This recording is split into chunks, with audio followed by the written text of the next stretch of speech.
नमस्कार उदय लावण्यर माटी मनीष मनर कथा को आपण मानक स्वागत। आज माटी मनीषर मनर कथार एक गुरुत्वर प्रसंग नहीं आम आसीचु।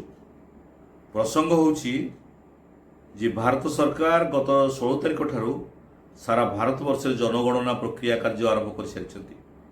ओडिशा रे मध्य जनगणना प्रक्रिया आरंभ हो सारी किंतु गत बुधवार दिन बा गतकाली जहाँ घटना राज्य में घटी ढेंकानाल जिलार कामाख्या नगर ठारे ताहा अति अमानवीय घटना। कहीं जनगणना करने को जाइथिबा 2 जन कर्मचारी मानक उपरकू बाप पुआ मिसी 3 जन भाव में जो मैंने अतर्कित भाव से आक्रमण कर उदय लावण्य दृढ़ निंदा करुछि एवं समस्त मध्य निंदा कर सारी कहीं एमानक उपरे आक्रमण करागला। इमाने तो होउचंती जनगणना कर्मी केंद्र सरकार हूँ राज्य सरकार को ठारू सूचना पाई इमाने जनगणना प्रक्रिया रे सामिल होती खरा तरा किछि मानती नहीं खरारे बुली बुली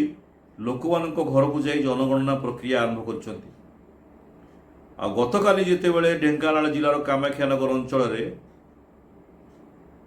जड़े पूर्वतन कर्मचारी घर को जाइथिले जनगणना करने ये भिजुआल आप देखु ये भिजुआल स्पष्ट जना पड़ुछि सेमानंको उपरे किभଳି भाबरे अतर्कित भाबरे आक्रमण करा जाउछि। बाप पुओ 3 जण जाक मिसी से महिला कर्मचारी मानकर गाड़ी को भांगी दौरान पुरुष कर्मचारी को बाड़ौंट महिला कर्मचारी को बाड़ौंट ये हूँ राज्य रे आईन श्रृंखला परिस्थितिर एक विपर्यस्त नमूना कहले अत्युक्ति हेब ना। सरकार बदली जाइए 2024 मसीहा ठारू बीजेडी सरकार 24 वर्ष थिला 24 वर्ष भितर केते हत्या नरहत्या केते कौन होइछि पिला चोरी केते कौन होइछि ताहा आपण माने समस्त जानि सारिछथि। ए सरकार को बा बीजेडी सरकार को प्रत्याख्यान करी लोक माने वोट देथिले बीजेपी सरकार को कहीं ना ओडिशा रे हबो एक नुआ सरकार आड़िया अस्मिता नहीं सरकार बीजेपी सरकार आसीथिला एवं बीजेपी सरकार 2024 मसीहा ठारू आसिया परठारू अद्यावधि राज्य में बोध हुए आईन श्रृंखला परिस्थिति संपूर्ण भांगी पड़ी बा विपर्यस्त हो पड़ी। यदि आईन श्रृंखला परिस्थिति विपर्यस्त हो न था तेबे ढेंकानाल जिलार कामाख्यानगर अंचल जो जनगणना कर्मी उपर जो भली भाव में अतर्कित आक्रमण कर लोक मानकर मन भितर आ भय भ्रांति नहीं पुलिस ठारू लोक न्याय पाऊना सरकार ठारू लोक न्याय पाऊना कारण अनेक समय आम देखीचु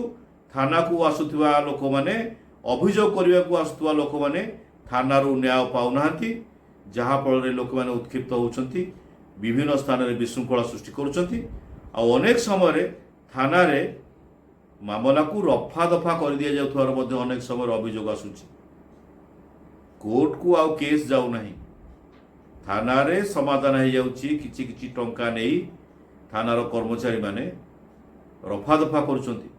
जहाँ देखा मिलूँ खंडपड़ा अंचल जड़े डीएसपी को बर्तमान सरकार निलंबित अच्छी एवं हेडक्वार्टर को नहीं जाइछंती। एमती आहरी अनेक प्रसंग जेतेबेले साधारण लोक न्याय पाइबे नहीं पुलिस ठारू सेतेबेले लोक माने आईन को हाथ को नौचंती कारण जार प्रतिफलन देखा पड़ी ढेंकानाल जिला कामाख्यानगर अंचल बाप पुओ 3 जण जाक मिसी जड़े 2 जण जाइथिबा जड़े पुरुष और जड़े महिला कर्मचारी जनगणना कर्मी अतर्कित भाव में आक्रमण कर कौन तांकर भूल थिला सरकार पठेइछंती जनगणना करने से माने जाइछंती आपण घर 33टा पॉइंट रे 33टा पॉइंट आधार रे आपण किछि जनगणना संपर्क प्रश्न पचारे यदि प्रश्न पचार भूल है तेबे तुम फेरी था आम प्रश्न दबू ना कि जनगणना प्रक्रिया आम सामिल हबू ना ताहा नकरी आपण एभली भाव में जड़े महिला कर्मचारी को पुरुष कर्मचारी को जो भाव में माड़ मारुंट तांकर 2टी जाक गाड़ी को भांगी दौरान याठू बड़ी अति संवेदनशील घटना बा दुखदायक घटना राज्य में आउ कि थी न पारे एवं जहाँ आज खबर मिली ढेंकानाल जिले में कामाख्यानगर अंचल जनगणना करने को जाइथिबा समस्त कर्मचारी माने कलम छाड़ा आंदोलन कर जनगणना कार्य सामिल होना कहीं जो पर्यंत पुलिस आमको सुरक्षा देना से पर्यंत कामाख्यानगर अंचल ढेंकानाल जिले में जनगणना संपूर्ण बंद कर प्रतिवाद कर सारे कामाख्यानगर अंचल में प्रतिवादर स्वर सारा राज्य को व्यापिला जदि राज्य सरकार पुलिस विभाग तरफ जनगणना कर्मी को जनगणना कर्मचारी को सुरक्षा व्यवस्था ग्रहण करा जाए और सुरक्षित भाव में जनगणना करने सहयोग करा जाए तेबे राज्य में जनगणना करुवा कर्मचारी माने आंदोलन को बाहर आ जनगणना जो केंद्र सरकार कर राज्य सरकार कर निश्चित भाव में व्याघात सृष्टि हम ताहा तिले मात्र संदेह ना एवं समय आसी राज्य सरकार को राज्य पुलिस बाहिनी को पुलिस विभाग को जो माने जनगणना कार्यक्रम में सामिल होती सरकारी कर्मचारी सामिल होती से सुरक्षा दि जाऊ से पछे पछे जो जाऊँच विभिन्न अंचल को जाऊँच जड़े जड़े पुलिस देवाई बर्तमान जनगणना कर्मचारी माने दाबी करने आरंभ कले आज माटी मनीष मनर कथार यही प्रसंग को आम ये सारूँ आउ एक प्रसंग नहीं आम आउ दिन आसबू रोचु वंदे उत्कल जननी मु ओडिया मो भाषा भारी बढ़िया गर्व कहवा आमे 8 ओडिया।